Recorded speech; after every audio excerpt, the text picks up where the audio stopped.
adik-adik semuanya, perkenalkan nama saya Abrana Bui.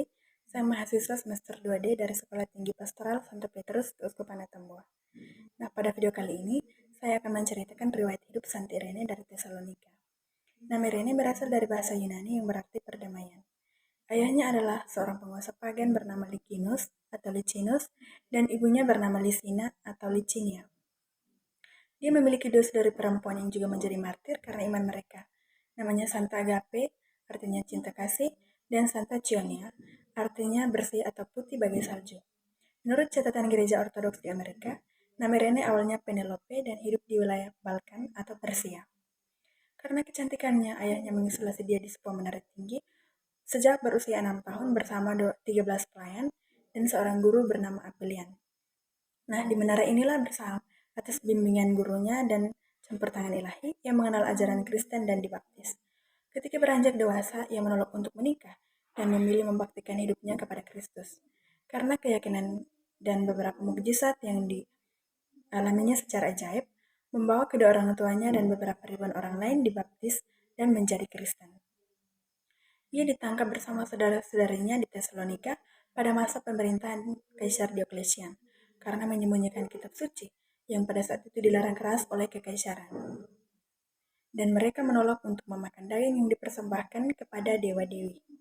Setelah Agape dan Cionia ditangkap dengan diberi hukuman mati dengan cara dibakar, Irene masih diampuni untuk sementara waktu karena usianya yang masih muda. Ia kemudian dikirim ke sebuah rumah bordil, dan di sana ia dilindungi oleh malaikat sehingga tidak ada seorang pun yang berani menyentuhnya.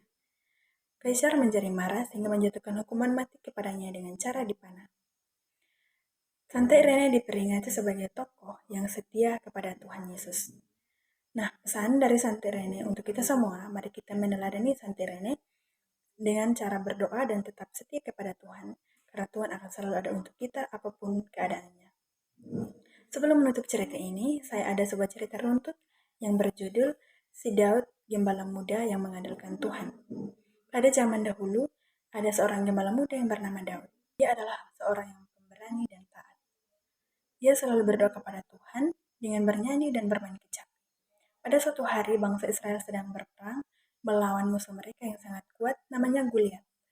Goliat menantang siapa saja yang mau melawannya, sehingga prajurit Israel takut. Mendengar hal itu, Daud tidak hanya tinggal diam. Ia kemudian maju meminta izin kepada Raja Saul untuk berperang melawan Goliat demi nama Tuhan. Daud kemudian maju bertempur tanpa memakai baju zirah atau membawa pedang berat.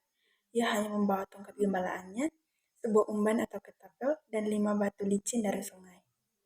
Melihat Daud yang masih muda, Goliat mengejek dan meremehkannya. Lalu Daud berkata kepadanya dengan imannya yang kuat, "Engkau datang kepadaku dengan tombak, tetapi aku mendatangi kamu demi nama Tuhan semesta alam." Kemudian Daud memutar umbannya dan melemparkan sebuah batu dan mengenai dahi Goliat sehingga Goliat kalah dan jatuh. Nah, pesan dari cerita ini untuk kita semua, mari kita meneladani Daud dengan berdoa dan setia kepada Tuhan. Dengan mengandalkan Tuhan dalam hidup kita, apapun masalahnya dalam hidup kita, Tuhan pasti akan memberikan jalan keluar bagi kita. Sekian cerita dari saya, semoga bermanfaat bagi kita semua. Mungkin ada kata-kata yang kurang berkenan atau kurang ada pahami, saya mohon maaf. Sampai jumpa di video berikutnya.